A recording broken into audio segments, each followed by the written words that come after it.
Daan-daang deboto at mga Pasigueño ang nakiisa sa tradisyonal na Sunduan Festival nitong Sabado.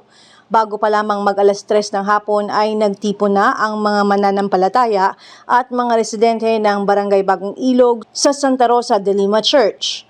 Dumaan sa ilang mga kalsada ng nasabing barangay at panandali ang huminto sa Barangay Hall para sa maikling programa. Matapos ito ay nagtungo na ang grupo sa Santa Rosa de Lima Chapel sa Sumilang kung saan ang mga taga rito naman ang nag-aabang at nag-aantay. Ang prosesyon naging makulay. May mga nagsasayaw na deboto sa saliw ng musiko. Bata man o matanda, hindi nagpatinag sa init ng panahon. Pinangunahan ni Chairman Bing Avis sa tulong ng kanyang council at ng Sangguniang Kabataan ang preparasyon sa Sunduan Festival. Ayon kay Avis, sila ay lubos na natutuwang makita ang pagtutulungan ng dalawang barangay para sa matagumpay na Sunduan Festival.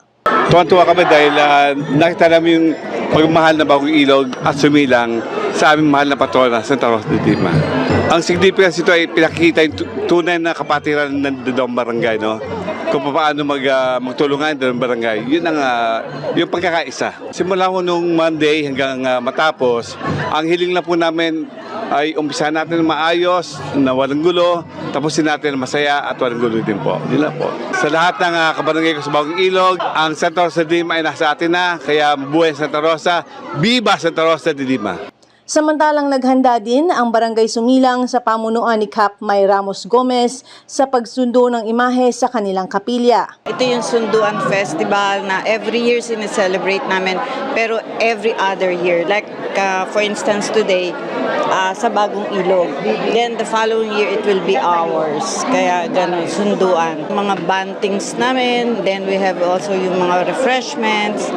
Parang ganun pa rin. Pero syempre, pag yung mismo sunduan, iba na yun.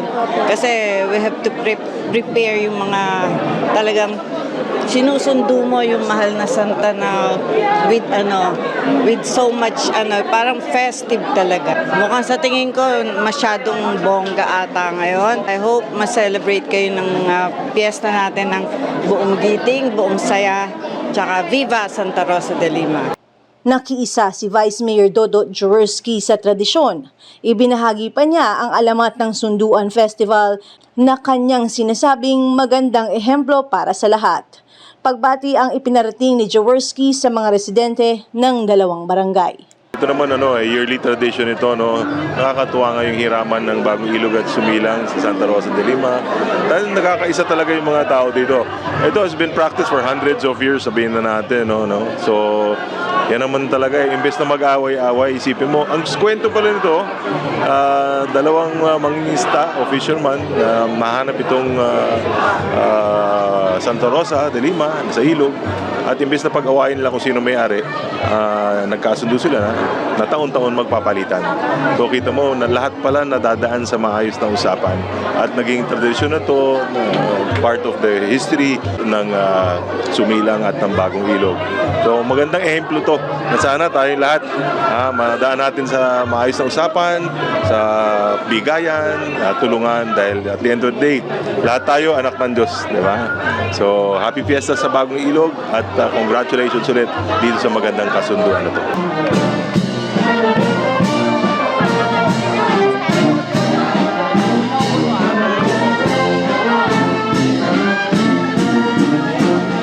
Ako si Luan Peñano para sa latest ng iNews Pasig.